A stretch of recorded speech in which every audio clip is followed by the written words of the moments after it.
do Facebook também? Não.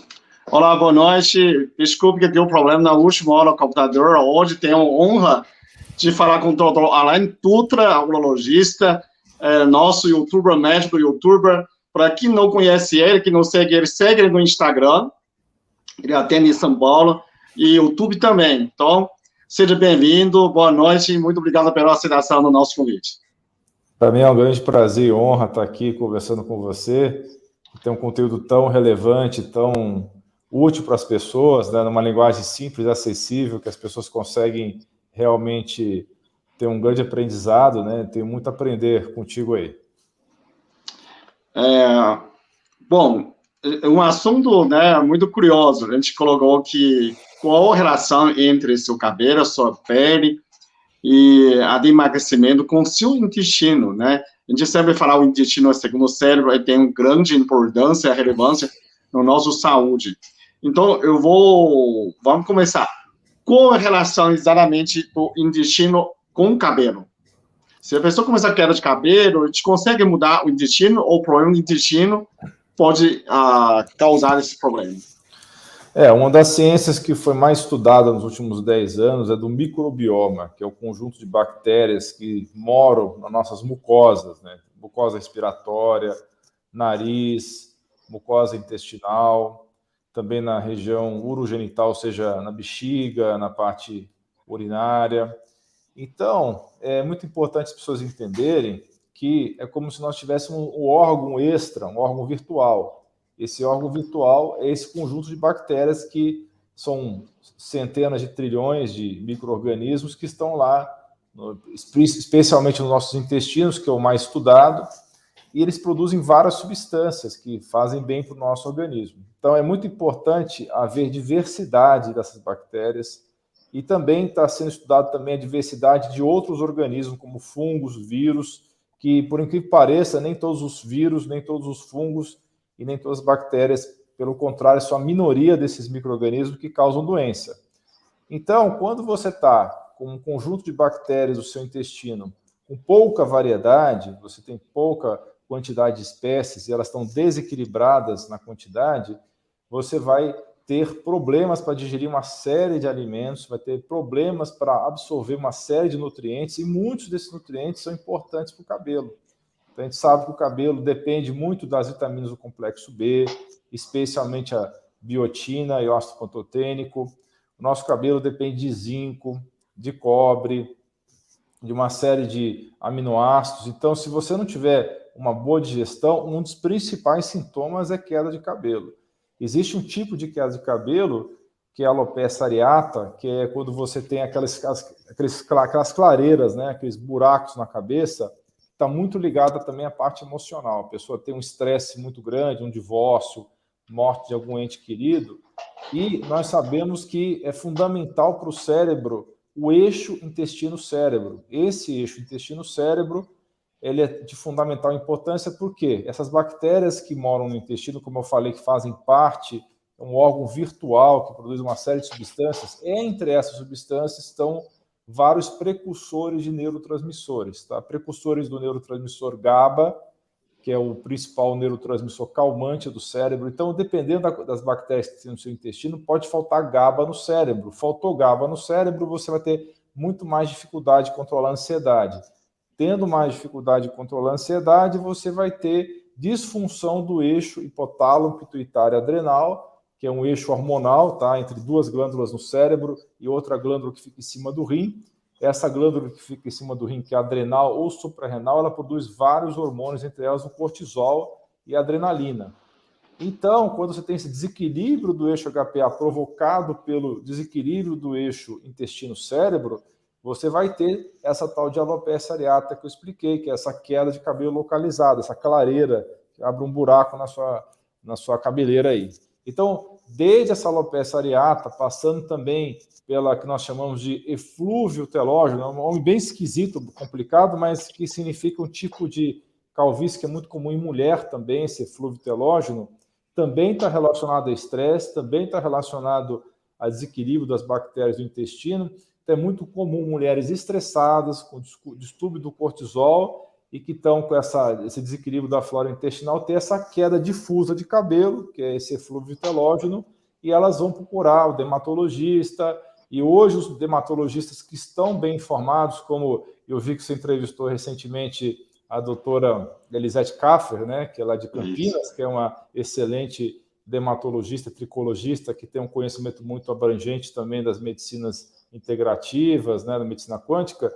Então, um bom dermatologista, um bom tricologista hoje sabe que é muito importante, além de você repor os nutrientes que essa pessoa precisa para o cabelo, que também é necessário ter esse equilíbrio dessa flora intestinal, desse conjunto de bactérias boas, desse microbioma, para que haja esse restabelecimento rápido, porque se você só dá os nutrientes, muitas vezes você não controla o estresse, não melhora essa flora intestinal, você vai ter resultados piores, muitas vezes vai voltar a cair o cabelo. Então é preciso ter essa visão holística, essa visão completa de tudo que pode estar afetando essa saúde. Como que a gente melhora essa bioma, microbioma? O que situação que piora? Por exemplo, uma criança nasce, normalmente já tem essa bioma, como fosse uma floresta da Amazônia, né, dentro de nós. Agora, o que situação que precisa começa a cuidar disso e que situação a gente começar a destruir ou perder essa microbioma? Isso que você falou é bem importante, porque a criança nasce... O que está acontecendo hoje? Cada vez mais comum criança nascer de parto cesariana, não nasce de parto normal. A primeira oportunidade que a criança tem de ter uma boa colonização, de ter uma boa variedade de bactérias boas, é o parto vaginal. E hoje é cada vez mais raro por questões de conveniência do médico que está fazendo o parto, por questões de preferência da mãe que não quer ter o parto vaginal. Então, a criança já perde essa oportunidade de ser colonizada pelas bactérias da mãe, né, que são as bactérias boas, as Bifidobacterium e os lactobacilos, e acaba sendo colonizado pelas bactérias do próprio hospital, né, que são bactérias totalmente diferentes, são bactérias gram-positivas, estafilococcus, etc. Então, essa criança já tem esse problema de nascença. Por isso que hoje em dia tem muito mais alergia nas crianças do que tinha há 40, 50 anos atrás. Hoje é muito mais comum doenças autoimunes, por conta desse desequilíbrio do sistema imune, que ele é treinado pelas bactérias. Então, o sistema imune da criança, do bebê, é como se fosse um soldado que está começando a entrar no quartel. É um soldado que não conhece nada da vida militar, está ali aprendendo com o sargento como é que funciona o militarismo. Aí ele chega lá, o sargento, né, desses recrutas, é essas bactérias boas, né, Bifidobacterium, lactobacilo, que vão treinar esse recruta. Sem o treinamento do sargento, esse pessoal fica confuso lá, esses recrutas. Então, eles vão ser mal treinados e esse pessoal, quando vai para a guerra, no caso, que quando vai defender você das invasões, eles vão ficar confusos e vão começar a atacar todo mundo. Ataca a pessoa boa, a pessoa ruim. Então, fica o sistema imune totalmente desregulado. Por isso que dá alergia. Por isso que coisas inofensivas, né, que vêm do meio ambiente, como fragmentos de alimentos, como pólen, como poeira, coisas que o organismo devia ter tolerância, ele perde essa tolerância porque não houve esse treinamento na primeira fase da vida.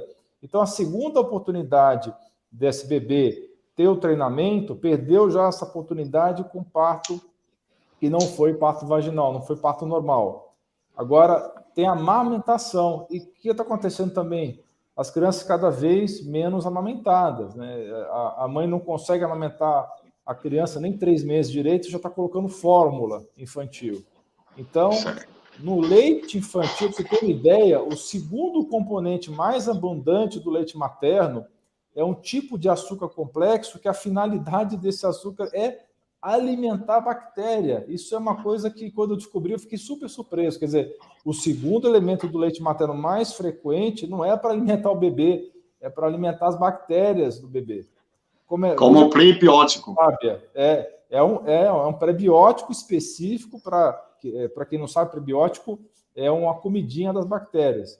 Então, é um prebiótico para as bactérias do bebê, que foram tomadas da mãe. Então, veja como o leite materno, além de ter imunoglobulinas, que são anticorpos que vêm da mãe, né, para a defesa do bebê, especialmente esse primeiro leite, que é o colostro.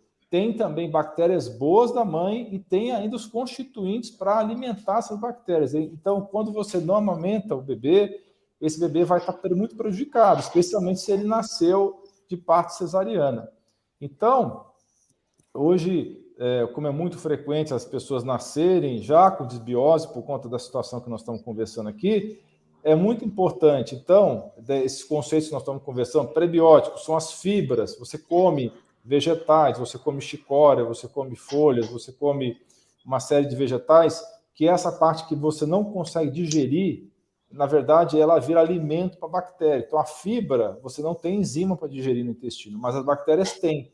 Então, elas vão se alimentar dessas fibras, que pode ser, se você for mandar fazer numa farmácia, por exemplo, ou comprar pronto, tem várias fibras aí que você pode ter ouvido falar, você que está acompanhando essa live, inulina, fruto-óligosacarídeos, entre outros elementos que você usa como alimento das bactérias. Então, é muito importante você ter uma dieta super diversificada, com todas as cores do arco-íris. Os vegetais têm as cores variadas, vermelho, laranja, amarelo, verde claro, verde escuro, roxo. Então, essas cores, elas dão pistas de que são alimentos que têm nutrientes diferentes, têm fitoquímicos diferentes, porque a cor dá uma pista de quais são esses fitoquímicos. Então, ter uma alimentação mais variada possível, de origem orgânica, porque os agrotóxicos, defensivos agrícolas, eles atrapalham o nosso microbioma, eles causam problemas, eles matam algumas espécies de bactérias e fazem outras espécies não favoráveis crescerem. Então, tentar comer orgânico o máximo possível, lembrando que vários produtores rurais, às vezes, não se vendem como orgânicos, eles são orgânicos, só que eles não conhecem o marketing, então eles não sabem se vender como orgânico. Então, procurar essas fontes de orgânicos, a maior variedade possível de vegetais, cortar os alimentos industrializados, processados e refinados, porque essas três classes, refinado, processado e industrializado, eles são alimentos que vão fazer proliferar também bactérias ruins. Então, alimentação saudável, alimentação natural, sem processamento, não comer nada que você não tenha certeza do que é. Quando você come, às vezes, um alimento, tipo uma torta, uma pizza, uma coisa assim, você não sabe quais são os ingredientes. Muitas vezes, só se você fez. Se você comprou pronto, você não sabe quais são os ingredientes. Então, evitar esse tipo de alimento que você não sabe exatamente o que foi colocado ali e que tem vários ingredientes. A própria farinha, por exemplo, branca, ela leva alvejante. Muita gente não sabe disso.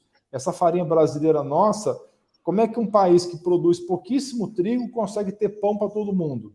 Precisa importar esse trigo. Só que, além de importar, tem que fazer render. Um dos jeitos de fazer render é pôr um monte de coisa química nesse trigo para que possa ter maior produtividade. Então, tem alvejante, tem uma série de coisas do trigo, uma série de impurezas, né? Além do problema do próprio trigo ter vindo de uma plantação que levou glifosato, que é um agrotóxico extremamente problemático hoje em dia, e que também leva à desbiose, que é esse desequilíbrio dessas bactérias intestinais.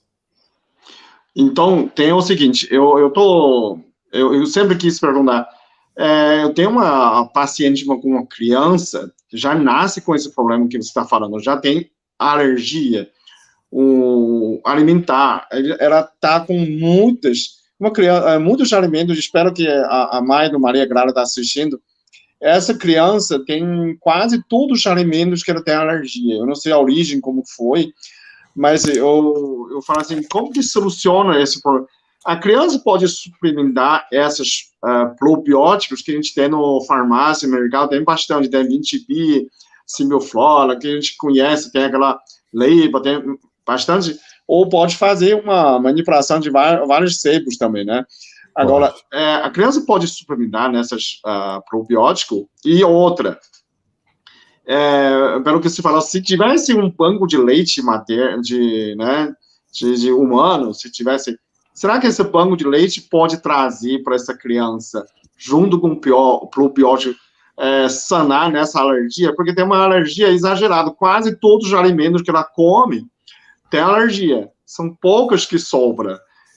Inhame, pitaia, são poucos, só que não dá a nutrição. Qualquer gordura tem alergia, a criança começa a ter convulsão, então é muito magra, muito desnutrida. Então a gente ficar numa situação tão difícil, você compra até o industrializado, os bolzinhos oncológicos para o paciente, tipo no trem, mas também como sofre industrialização, a criança é muito sensível. Então, a gente pode suplementar, tipo, probiótico para essa criança e Pode. o banco materno, o leite de materno. Sim, sem dúvida. Hoje, o probiótico, ele tem já um uso clínico já há muitos anos, a gente tem uma segurança já. Eu só não recomendo que use probiótico crianças imunodeprimidas, tá? Porque aí é um pouco arriscado.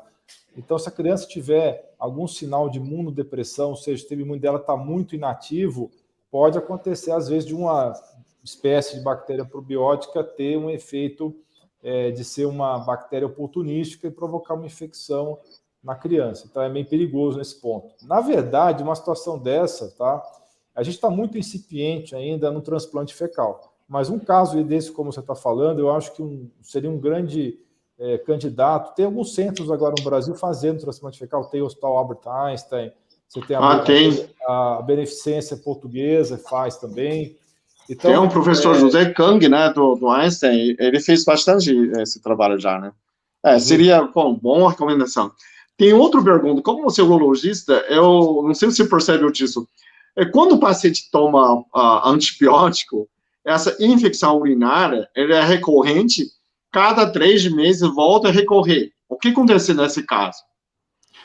Antibiótico destrói o bioma da pessoa ou não é suficiente?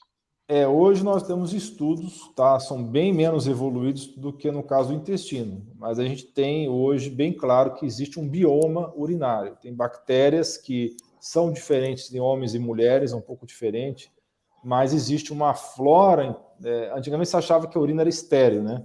Eu aprendi que a urina era estéril desde a época da faculdade, na residência médica também, mas não é. Tem umas bactérias lá que moram lá. Então, a gente, quando toma muito antibiótico, seja para infecção urinária, respiratória, seja qual tipo de infecção, você está gerando uma desbiose, um desequilíbrio das bactérias. Então, não é uma boa solução você ficar dando antibiótico o tempo todo para quem tem infecção urinária, a não ser, obviamente, situações que você percebe que essa bactéria subiu, já não é uma infecção do trato urinário inferior, já subiu para o trato superior. O que é isso? Pegou rim. Aí não tem jeito, tem que dar antibiótico, porque é muito perigoso, pode desenvolver uma infecção generalizada, né, que os médicos chamam de septicemia, mas, na grande maioria das vezes, na minha experiência, essas infecções são cistites, ou seja, são infecções restritas à bexiga. E não é obrigatório, imagine só, antes do Fleming, né, antes da Segunda Guerra Mundial, as mulheres tinham cistite e sobreviviam, né? Na verdade, não é que você tem que toda cistite é obrigatório. Hoje o médico ficou com essa ideia na cabeça que toda cistite tem que tratar com antibiótico. Não é uma regra que tem que ser seguida 100% das vezes. Mesmo porque eu tenho uma paciente idosa que eu acompanho já há uns 6 anos, e essa senhora, ela está muito bem, obrigada hoje em dia, com várias medidas gerais de saúde que nós estamos implementando, mas ela não consegue esterilizar a urina. Todo exame de urina que ela faz, já há anos, tá? Sempre dá uma bactéria diferente. Então, se a opção fosse dar antibiótico para ela toda vez que você fizesse uma cultura de urina e viesse uma bactéria, ela estaria hoje totalmente depletada, porque os antibióticos, nós sabemos, eles não são inócuos, eles têm efeitos colaterais. Então, você ficar dando antibiótico, você pode causar uma plasia de medula, a medula da pessoa não funciona mais, você pode causar uma série de distúrbios aí. Então, a gente tem que ter bom senso. Existem pessoas que, por exemplo, são colonizadas, que é diferente que está com infecção. O que quer dizer isso? Tem bactéria, você faz cultura, aparece bactéria lá na cultura, só que essa bactéria não está fazendo nada, ela está só lá, né, digamos assim, de bobeira, né, falando um linguagem bem simples assim. Então, é difícil, você tem que estar correlacionando a presença da bactéria com sintoma, né, ou com sinais de inflamação no organismo dessa pessoa. Então, tem que ter bom senso, tem que ter julgamento. Obviamente, não dá para falar que nunca vai usar antibiótico, mas esses casos de infecção de repetição, tem vários outros mecanismos. Você pode usar os próprios probióticos, você pode usar cranberry, que é uma fruta, que ela tem uma grande concentração de D-manose, que é um tipo de açúcar especial que se liga a algumas bactérias, especialmente a Escherichia coli, não deixa a Escherichia coli grudar na parede da bexiga. E a D-manose é tanto quanto cara você manipular no Brasil, mas você pode comprar a D-manose também separada, já purificada do exterior. E tem outras estratégias, tem imunoterapias, né, que você pode fazer, tanto via oral quanto através de injeção, que são tipo de terapias para você fortalecer o sistema imune para que você não fique pegando infecções urinárias. Tem alguns antiparasitários, por exemplo, como o levamisol, que tem um efeito positivo no sistema imune para a pessoa não ter infecção de repetição. Vitamina C em altas doses, o ácido ascórbico, na urina, quando se concentra, ele inibe o crescimento de bactérias. Então, tem várias estratégias que dá para fazer para essa pessoa que tem infecção ou colonização de repetição. Como a gente sabe como melhorar essa microbioma, vamos supor, eu tomei antibiótico para infecção urinária, melhorou. E logo em seguida eu preciso fazer essa microbioma, né, o intestinal. Existe alguma maneira também para urinária, tipo canal urinário também tem problema? Tem como reposicionar disso ou você simplesmente fazer o uso de probióticos para o intestino? Você tem algum específico também para urinária, essas flora específico? A questão como que faz essa reposição? Nós estamos ainda na infância desse assunto, tá? No começo, tem 10 anos que está sendo estudado intensamente, porém, ainda podemos dizer que estamos na infância desse assunto. Então, a gente ainda não tem uma clareza muito grande de que espécie é bom para cada doença. Tem estudos falando de usar Lactobacillus reuteri para depressão, usar Lactobacillus infantis para não sei o quê, e por aí vai. Porém, isso daí nem sempre tem os resultados esperados quando você usa isso para todas as situações, porque cada pessoa tem um microbioma diferente da outra, é como se fosse uma impressão digital. Então, pessoas que moram na mesma casa tendem a ter semelhanças no microbioma, mas quando você sai, por exemplo, dessa casa e vai para outra casa, já tem uma mudança muito grande. Então, a gente pode realmente usar probióticos, a questão é que, especialmente no Brasil, a gente usa probióticos em dosagens assim, raramente passa de 20 bilhões de cepa, porque até o produto que tem na farmácia mais potente é 20 bilhões. Só que nós sabemos que para realmente colonizar o intestino, precisa de centenas de bilhões de cepas. Então, quando a gente toma um probiótico que tem 5 bilhões, 10 bilhões, 20 bilhões, o efeito desse probiótico vai ser muito mais um efeito parabiótico, é um outro conceito, tá? Esse parabiótico, tá? O que é isso? Os constituintes da parede da bactéria, do metabolismo da bactéria, vão ter um efeito anti-inflamatório dentro do intestino, tá? Mas a quantidade de bactérias que tem ali não chega a ser suficiente para reflorestar, usando o termo que você usou, que é uma analogia muito boa mesmo, essa de floresta. Então, muitas vezes você usa o probiótico, ele vai ter um efeito positivo no seu corpo, modular o seu sistema imune, ensinar o sistema imune a lidar melhor com os desafios, porém não é o suficiente para reflorestar. Porque no exterior nós sabemos, nós temos aí produtos com 200 bilhões de bactérias, até mais. Então, esses aí, eu poderia dizer grosseiramente que acima de 100 bilhões de bactérias você está realmente reflorestando. Menos do que isso, pode ser que às vezes refloreste, mas na maioria das vezes você está tendo o efeito positivo sem um reflorestamento. Então, para reflorestar mesmo, o que vai fazer diferença é dieta. Dieta, né, modulado pela atividade física, modulado pelo sono adequado e modulado pelo gerenciamento do estresse. Então, isso tudo é importante, porque se você está muito estressado, do mesmo jeito que o eixo intestino-cérebro é uma mão de via dupla. Se o seu cérebro está ruim, já tem estudos mostrando que o seu cérebro ruim vai modular também o microbioma. Então, é uma mão de via dupla. Então, é preciso que a pessoa tenha bons hábitos de vida, os 4 pilares principais, né, que é a alimentação saudável, atividade física, modulação do estresse e gerenciamento do sono. E aí também o 5º pilar, que seria a vida social, a vida espiritual da pessoa. Então, isso tudo tem que estar bem coordenado para que a pessoa possa, com alimentação adequada, ela reflorestar. Tá? Não que o probiótico não vai ser adequado, não vai ajudar, mas a gente sabe que no Brasil, pelo menos a maior parte das pessoas não tem acesso aos probióticos de alta potência.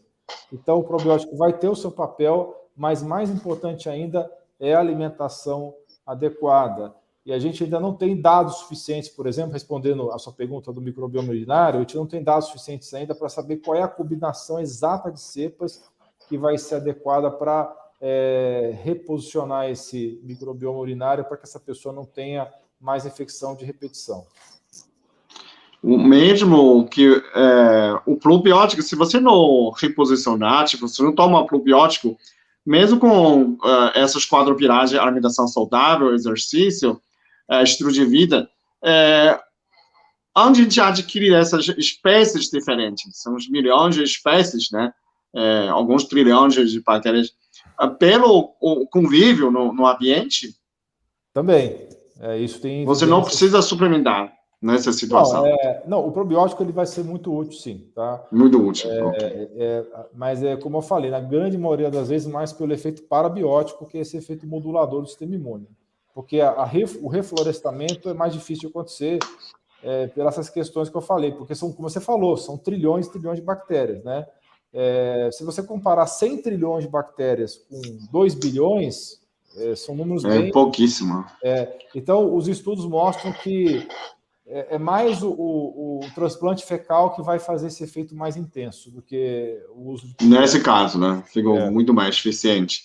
Tem uma pessoa que perguntou, eu coloquei aqui no tela para a gente ver, Eliana Moller, o que é disbiose? No início, você já falou, mas a pessoa está chegando agora, talvez não entende, que se consegue descrever para essa pessoa como mais alguns sintomas para a pessoa perceber que essa situação você está, né? O que é disbiose? Mas como que eu vou saber?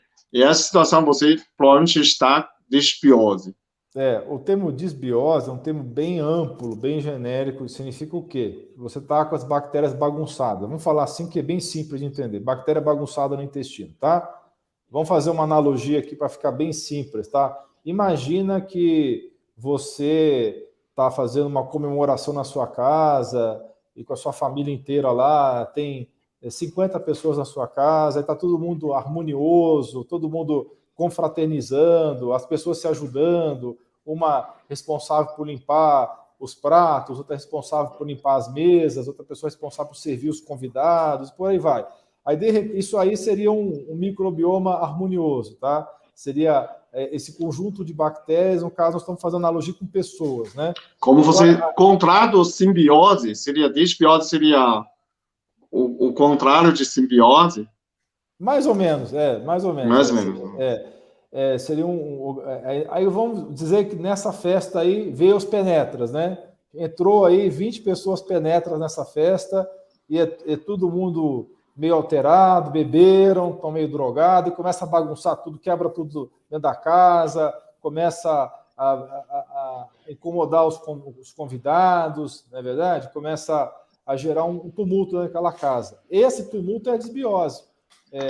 As pessoas que entraram nesse ambiente e começaram a bagunçar tudo são as bactérias ruins. Então, a disbiose é um desequilíbrio das bactérias no intestino, tanto em quantidade, tá? Tem desequilíbrio em números, quanto a posicionamento. Muitas vezes a bactéria que está no intestino grosso vai morar no intestino delgado, coisa que não deveria acontecer. Aí gera um tipo de disbiose que chama SIBO, mas aí eu não vou entrar nem nesse detalhe para não confundir muito. Mas, enfim, eu acho que deu para entender. É quando tem um desequilíbrio das bactérias no intestino, gerando um desequilíbrio na saúde da pessoa. Com relação nessa saúde do intestino, microbioma com a pele, você pode dar algum exemplo, a pessoa assim, minha pele ficou assim, você já percebe que falta de bioma, microbioma. Tem uma doença de pele muito frequente que é totalmente relacionada ao intestino, tá? Ela se chama... Então, antes de falar essa doença, eu vou falar da acne, tá? A espinha, tá? O adolescente, né, como nós sabemos, tem um grande problema frequentemente de acne. Tem relação a questões hormonais, mas até nessa parte hormonal, as bactérias entram nisso daí. Hoje tem estudos mostrando que o estrogênio feminino ele é modulado com bactérias intestinais. Então, a quantidade de estrogênio no corpo feminino também tem a ver com as bactérias. Então, se você tiver com uma bagunça intestinal de bactérias lá, essa mulher vai ter um desequilíbrio no estrogênio. Ela pode ter tipos de estrogênio mais inflamatórios, porque estrogênio é um hormônio problemático, porque é como se fosse 3 irmãs, né? Tem a irmã boazinha, tem a irmã mais ou menos, que se você botar ela no grupo de pessoas boas, ela se comporta bem, mas se você colocar ela no grupo de pessoas do mal, ela também desvirtua, e tem a irmã que é ruim mesmo, que essa não tem jeito, entendeu? Então, são as 3 irmãs. Então, o estrogênio tem essas 3 irmãs, não vou falar o nome aqui para não complicar, mas, enfim, as bactérias do intestino, elas modulam essas 3 irmãs aí, aumentando uma irmã, diminuindo outra irmã.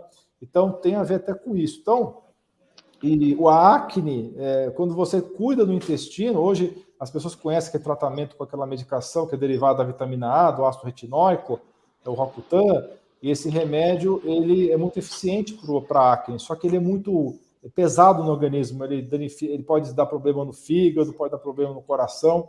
Então, hoje, um jeito muito mais suave de se tratar acne é reequilibrando as bactérias do intestino, porque a acne tem tudo a ver com essas bactérias. E tem uma outra doença autoimune da pele, tá, que atinge muito as pessoas, é chama rosácea, tá?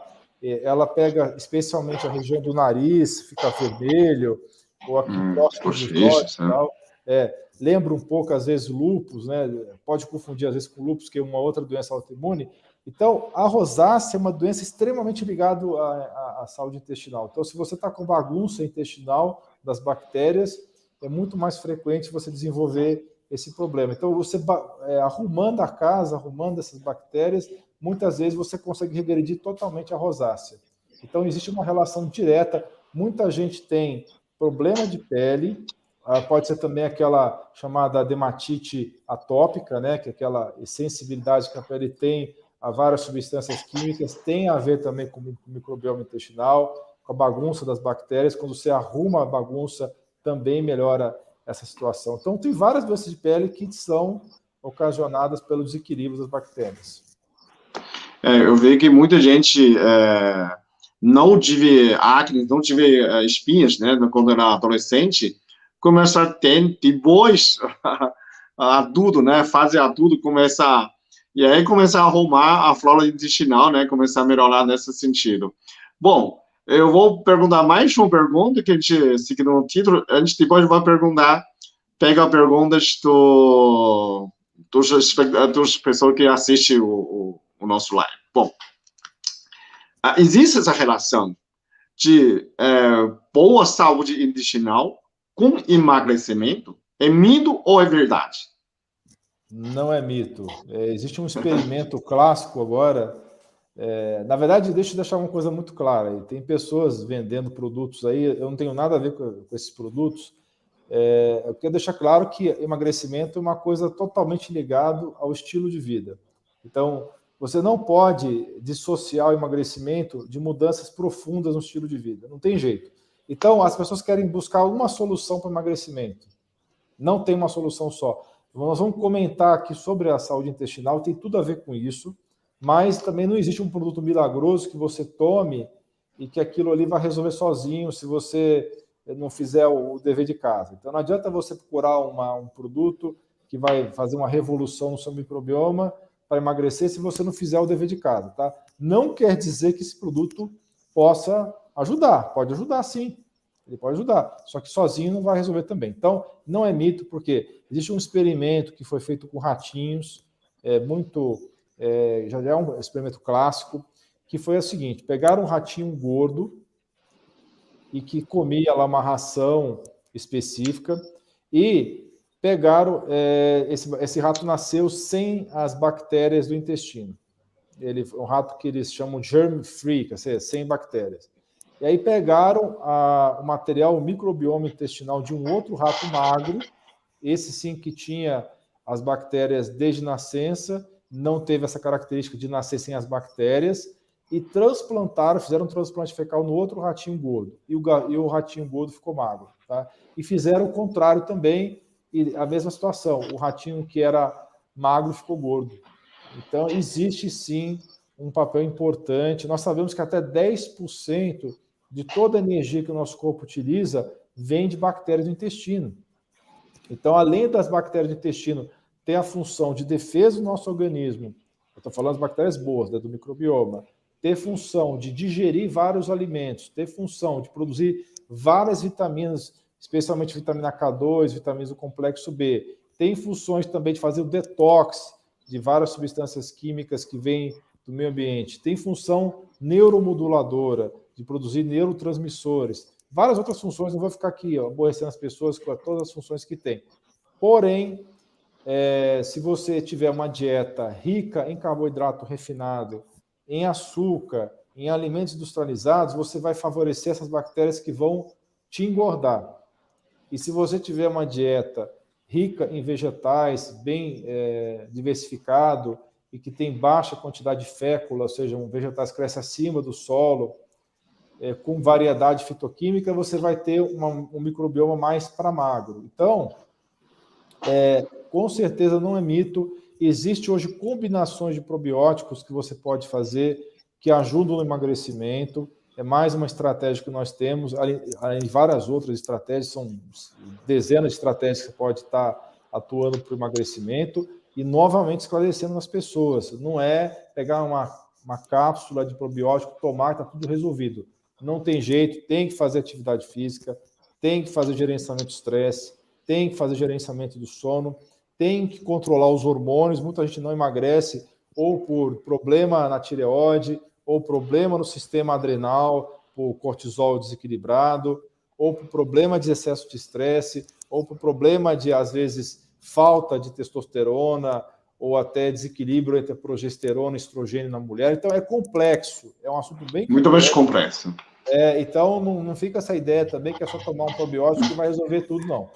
Eu vi uma pesquisa parecida com que você viu, que eles transplantaram a transplante fecal, tinha um grupo de ratinhos que é mais calma e outro mais surdados, mais nervosos. E vice-versa, aqueles ratinhos nervosos receberam transplante fecal dos calmos, fecal mais calma, e o contrário também funcionou. Aqueles calmos que tinham mais paciência receberam, né, o microbioma de outro, que era muito nervoso e tem algum bactéria ruim, e esses ratinhos começaram a ficar nervosos. E aí eles deram probióticos, melhoraram, né, nesse sentido. Bom, eu acho a gente vai pegar mais perguntas das pessoas. Eu sei que você já explicou, mas tem muita gente, primeira vez ouviu falar. Eu fiz um vídeo de transplante fecal. Eu acho o título, coloquei a cápsula de merda, será que funciona? Bom, muita gente não sabe, né, que até o professor José Kang, do Einstein, ele já tratou, não sei, centenas de pessoas com transplante fecal, né, e praticamente de duas maneiras, né, você pode transplantar a fezes de pessoas sadia, né, através do ânus, outro que a pessoa colocar uma cápsula, né, forma congelada que vai ingerir. É isso que funciona? É assim que funciona, né? Que eu entendi. Exatamente. Eu tenho estudos, eu andei lendo esses estudos aí porque eu estava preparando uma aula, né, para médicos sobre esse assunto. Então, deixa eu contar um pouco da história para o pessoal entender. Existe um tipo de diarreia muito grave que acontece nos hospitais mundo afora aí, que hoje em dia é um grande drama, porque nenhum antibiótico resolve, tá? É a colite pseudomembranosa. Esse nome é um nome meio complicadinho, mas entenda como diarreia, tá? Para o pessoal não ficar preocupado com o nome complicado. Então, é uma diarreia que acontece em pessoas que estão muito tempo hospitalizadas, que estão tomando antibiótico para uma série de problemas, infecções respiratórias, urinária. E aí acontece o quê? Muitas vezes as pessoas proliferam nela uma bactéria chamada Clostridium difficile. E essa bactériazinha, ela não responde a antibiótico nenhum. E se não fizer algo a respeito, a pessoa morre. Então, já morreu muita gente no mundo inteiro por conta dessa bactéria. Então, há aproximadamente uns 10 anos atrás, talvez um pouco menos, aconteceu o primeiro transplante fecal. Alguém teve a ideia de pegar material fecal de uma pessoa saudável, né?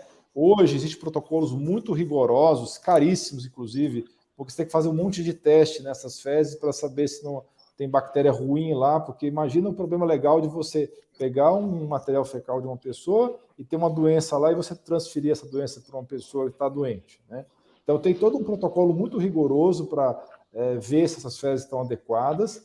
E aí, como você falou, tem 2 jeitos de fazer. O jeito mais comum é você fazer uma colonoscopia, que é o que é? É passar aquele aparelho por dentro do ânus que vai subindo pelo intestino grosso, né? E você pode depositar esse material fecal do doador saudável, esse cocô. Estou falando material fecal, mas é cocô, tá? É literalmente cocô. Você colocar isso ou na parte aqui do seco, né, na parte final do intestino grosso, mas é mais eficiente quando você consegue trazer o aparelho lá para o comecinho do intestino grosso, o colo ascendente. Quando você coloca lá no colo ascendente, a taxa de sucesso é altíssima, por volta de 95% de resolução dessa doença. Aí, como o pessoal ficou super animado, porque uma doença que era gravíssima, que matava a maioria das pessoas, começou a ter 95% de sucesso com transplante fecal, eles começaram a testar de outros jeitos. Um dos jeitos que testaram foi com cápsulas, né? O americano faz um trocadilho engraçado, porque em inglês, fezes é crap, né? Então, eles chamam de capsule, né? De cápsula, né? Capsule. Então, eles usam cápsula de material fecal e a pessoa engole. Então, tem estudo, por exemplo, com autismo, né? Eles começaram a testar esse tratamento para outras doenças. Tem um estudo muito interessante, que foi chinês, inclusive, se eu não me engano. Esse estudo, eles fizeram crianças autistas, deram cápsulas para essas crianças autistas e 50% dessas crianças melhorou. Quer dizer, uma doença que é considerada incurável teve 50% de resposta com esse tratamento. E já foi feito vários protocolos de pesquisa para a doença de Crohn, teve um resultado muito bom, que é uma doença autoimune do intestino. Teve protocolo de pesquisa para depressão, para Alzheimer também. Isso está no começo ainda. Está no começo ainda, mas realmente, apesar de ser uma coisa aparentemente nojenta, tem um potencial muito grande aí de resolver uma série de problemas de saúde. O problema é que ainda é caro, ainda é complicado fazer transplante fecal, né? Então, isso precisa ainda simplificar e baratear esse processo. Então, a pessoa está perguntando o que especialista devemos procurar. Gastrointestinal, né? O gastroenterologista. Buscar um gastroenterologista ou um proctologista que faça... Mas, na verdade, hoje, qualquer médico que trabalha com medicina funcional, de estilo de vida, que tem esse conhecimento, hoje consegue ajudar as pessoas com probióticos, né? Não precisa ser um especialista A, B ou C, que vai... mas, digamos assim, que se for um gastro ou um proctologista que tem esse conhecimento mais abrangente, esse conhecimento de medicina funcional, melhor ainda, né? Com certeza. Então, pessoal, eu acho... Vou deixar você responder essa pergunta. Eu acho que eu fiz... Não sei se eu fiz um vídeo. Acho que eu fiz um vídeo da urinária, cor da urina. Acho que tem feito de cor de fezes, né? Só que eu não sei se saudou esse vídeo. Qual a cor do cocô saudável? Acho que já tem feito, provavelmente. Olha, na verdade, a cor é marrom, né? É o marrom mais para escuro. Porém, mais importante do que a cor é a consistência. Tem uma escala de saúde intestinal, com certeza você conhece, que é a escala de Bristol, né? Que o ideal é o número 4 lá. Né? Agora, eu tenho até a imagem aqui da escala de Bristol, não sei se dá para depois mostrar para o pessoal, mas enfim, se a gente não conseguir mostrar aqui... Você consegue compartilhar a tela? Parece que para mim, eu não tinha visto. Eu vou compartilhar a tela aqui, deixa eu mostrar para o pessoal. Eu acho que não liberava para mim. Estou com o celular, tá difícil. Eu vou conseguir mostrar assim, deixa eu só achar essa imagem aqui no meu computador. Acho que é mais fácil olhar na internet e eu partilhar aqui a aba. Aqui, achei, peraí. Só vou primeiro colocar a imagem. Está aqui, apareceu. Deixa eu só... Pronto, agora eu vou dividir a tela.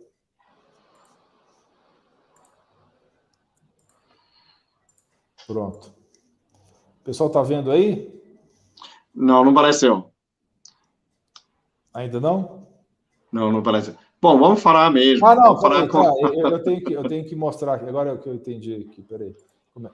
Peraí, tá, eu acho que tem que fazer alguma coisa do seu lado aí para aparecer. Para compartilhar, né? O meu É, tá que eu estou usando celular, alguns recursos que não tá aparecendo também. Porque acho que para mim no computador é mais fácil de compartilhar a tela.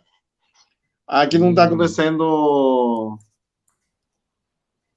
entendi. Porque eu tô já mostrando a tela, mas ela não está no primeiro plano, ela está no Ah, segundo tá. plano. Por algum Bom, motivo, eu não sei qual que é o motivo, não. é, Eu acho que você tinha que liberar do seu lado aí. Mas enfim, pessoal, vocês procuram aí na internet escala de Bristol. Bristol escreve do jeito que fala, Bristol, tá? E aí vocês vão ver. O tipo 1 é aquele cocô bem duro, assim, bolinha, parecendo cocô de cabrito. O tipo 2, ele parece aquele choquito, sabe? O pessoal que conhece o choquito, aquele chocolate cheio daqueles granulozinhos. O tipo 2 parece o choquito. O tipo 3, ele já parece um sabugo de milho. O tipo 4 parece uma salsicha, é aquela fezes bem lisa e consistência nem mole nem dura. Esse é o ideal, o tipo 4.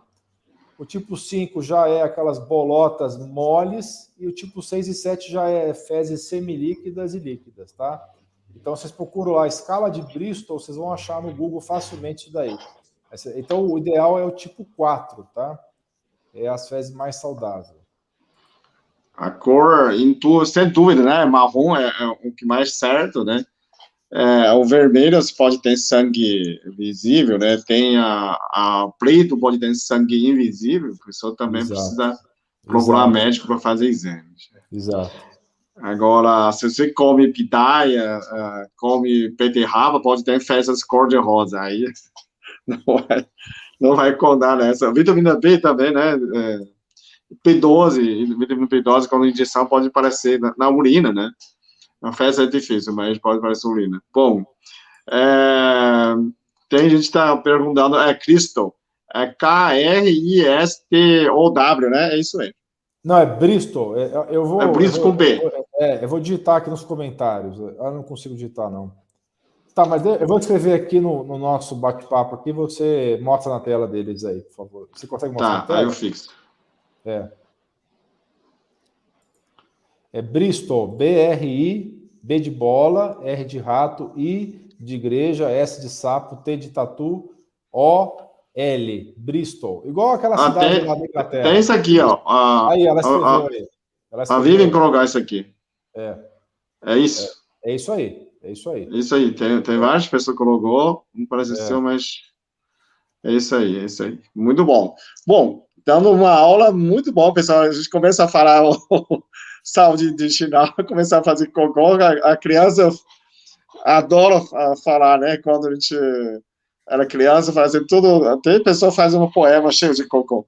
Bom, existe pessoa que perguntou o kefir. Eu usava o kefir quando, uns 20 anos atrás, eu usei muito tempo o kefir de água. O pessoal está perguntando, o kefir mantém a simbiose, quer dizer, ajuda, né? Sim, com certeza. O kefir, ele é um conjunto de vários micro-organismos. Não tem só bactéria, tem também alguns fungos e tudo. Então, é importante você ter um doador confiável para você não ter contaminação. Algumas fontes de kefir podem ter contaminação e ser ruim para a sua saúde. Mas o kefir de água eu também já usei muito tempo. Tem site muito interessante que tem trocas aí, as pessoas têm doações e algumas até vendem, que é o probioticosbrasil.com. Lá tem bastante desses alimentos fermentados, né? O kefir é o mais conhecido deles, né? Tem uma colônia que você pode alimentar essa colônia com leite orgânico, ou você pode alimentar com água, com açúcar mascavo orgânico. Tem também kefir de leite de coco, tem kefir de água de coco, tem outros produtos fermentados, como é o caso do natto, que é da culinária japonesa, que é mais conhecido para quem é de origem japonesa. Tem o miso, também japonês. Tem o kimchi, de origem coreana. Você tem o kombucha, também, que é chá fermentado. Você tem também o próprio repolho fermentado, né, que é da culinária alemã, né, o chucrute, e vários vegetais que você pode utilizar fermentados, né? Tem vários vegetais que você pode fermentar, que são bem interessantes também. O picles fermentado, orgânico, é muito bom. O próprio mel orgânico é um produto fermentado. O vinagre de maçã também é um produto fermentado. Então, você tem várias opções interessantes aí para a saúde intestinal, né? E é interessante você ficar fazendo revezamento. Uma época usar o kefir, outra época usar o kombucha e ficar fazendo esses revezamentos aí para aumentar mais ainda a sua diversidade de bactérias no intestino. Né? Tem uma pessoa, já existe essa, deixa eu ver, o Lala Cândida perguntou, nos exames de fezes é possível detectar essas bactérias ruins? Hoje já tem uma análise, né, de microbiomas que você tem quantas bactérias boas ou ruins com a quantidade, a espécie, né, consegue fazer essa, não sei como que chama, para... estudo de microbioma mesmo. Estudo de microbioma, os traços, né, quantas bactérias boas que você tem, né, ou que espécie que você tem, se tem quantidade suficiente, né. Tem essas pessoas que perguntam, eu acho bem não faz, né, esse laxante se fazem mal. Laxantes. Pode responder, eu acho que você quer responder, né? Pode responder. Pode responder você. Não, porque é o seguinte, o laxante, tá, Maria, é o seguinte, em algumas circunstâncias, o laxante ele pode ser positivo. Você está com uma prisão de ventre, uma constipação muito longa, está 5, 6 dias sem evacuar, se você usar um laxante 2, 3 dias, não vai fazer mal, vai te ajudar a se livrar dessas fezes retidas, né, que vão fazer muito mal para você. Agora, o laxativo não pode ser um mecanismo para você utilizar no dia a dia. É uma emergência, tá? É igual a pessoa que vai pegar um voo e tem pavor de avião, tem pânico, né? Ela pode tomar um diazepam, um outro tipo de calmante que, em outras circunstâncias, ela está bem indicada numa situação aí de um pânico, mas você não vai ficar usando lorazepam, diazepam, alprazolam o resto da vida. Se você ficar tomando aquilo lá anos a fio, vai te dar uma demência, tá? Laxativo, mesma coisa, uma emergência, ok, não dá para ficar usando todo dia, porque vai gerar também um problema sério no seu intestino, tá? Então, tem coisas que se prestam bem para um uso muito curto, por pouco tempo, mas que são péssimas se você ficar utilizando por muito tempo. Em relação aos exames, que foi a pergunta anterior, tem várias empresas hoje que fazem análise no microbioma. Por quê? Qual era o problema anteriormente? Você, pela técnica de cultura, você isola muito pouco as espécies, né? A maioria das espécies que você tem no seu organismo, você não consegue isolar por cultura. Que é para você pegar aquela amostra, deixar no material lá e esperar que a bactéria cresça ali. Então, hoje tem técnicas moleculares que usam o RNA das bactérias, o 16S, o RNA 16S, você consegue identificar boa parte dessas bactérias. Ainda não são técnicas perfeitas. Você identifica a maior parte das espécies, mas não todas ainda, porque tem algumas espécies que estão tão lá dentro do intestino delgado que elas não conseguem, elas não vão para fora das fezes, né? Como as fezes elas são utilizadas como meio para fazer esses exames, ele vai estar refletindo esses exames, bactérias que vivem mais no colo. As que vivem delgados não vão aparecer tanto lá. Então, esses são exames sofisticados, mas ainda não são perfeitos. Mas existem exames para identificar a flora, o microbioma intestinal, sim. Tem gente que pergunta, a Márcia Crispim, doutor, eu tomo Marevan e o kefir é rico em vitamina K, tem algum problema? Márcia, a sua pergunta faz muito sentido. Na verdade, os produtos fermentados são ricos em K2, tá? Especialmente o natô. Natô é o mais rico em K2 que tem. Mas tem no kefir também. Essa sua dúvida é muito pertinente, por isso que os médicos, quando passam o Marevan, explicam para o paciente, olha, não come vegetal verde escuro, porque ele é rico em vitamina K. Só que tem a K1 e a K2, né? Então, a K2 é muito mais fraca do que a K1 para a coagulação. É 1/4, mais ou menos, da potência. Então, pode ser que sim, o kefir possa estar diminuindo um pouco a potência do seu Marevan. Aí cabe você discutir isso com o médico que prescreveu Porque ele pode fazer duas coisas. Ou ele pode pedir para você parar de usar o kefir, ou ele pode ajustar a dose do Marevan, aumentar um pouquinho a dose do Marevan para continuar no objetivo terapêutico dele. Porque, em geral, quando a pessoa usa o Marevan, ela quer manter o NR, que é um parâmetro do sangue de coagulação, por volta de 2 a 3. Então, ele vai ver pelo exame se está de 2 a 3, e se tiver, de repente, 1,5, ele pode tanto pedir para você parar o kefir ou aumentar um pouco a dose do Marevan. Essas duas estratégias aí. Tem que conversar com o mesmo que a vitamina K2 sendo K1 fermentado, também ele ainda tem um pouquinho dessa efeito de coagulante. Tem, é um quarto mais ou menos da potência do K1, mas tem sim. Então, a pessoa tá respondido. Eu acho que a gente já está com... Faltam 5 minutos. Você consegue pegar algumas perguntas que você quer responder na seu computador? Deixa eu ver aqui. Tem os comentários aqui, né? Vamos lá. Tem uma pergunta da Mônica aqui. Doutor Peter, doutor Alain. O teste de microbiota intestinal avalia as probabilidades de doenças e probabilidade de ganhar peso, além de prever a diabetes tipo 2? Do jeito que ele está sendo proposto na maioria das empresas, não é com essa finalidade, não, tá? É mais para correção de desbiose, não para prevenção de doenças, tá? Tem estudos hoje que estão ainda meio incipientes, estão ainda no começo, para entender qual que é o microbioma associado ao diabetes, qual que é o microbioma associado a doenças neurodegenerativas, Alzheimer, associado à depressão, mas ainda está meio incipiente, precisa de mais estudos ainda para a gente poder usar esse exame com essa finalidade de prevenção de doenças, tá? Tem uma pergunta da Samira, que minha irmã de 55 anos tem colite ulcerativa. Há esperança de cura para essa doença? Tem, Samira, tem estratégias de medicina funcional e integrativa que podem ajudar bastante na colite ulcerativa e na doença de Crohn. Tá? Por exemplo, vou dar só um exemplo para você. Naltrexona de baixa dosagem. É uma boa estratégia que costuma funcionar em 70% dos casos, mais ou menos. Tá?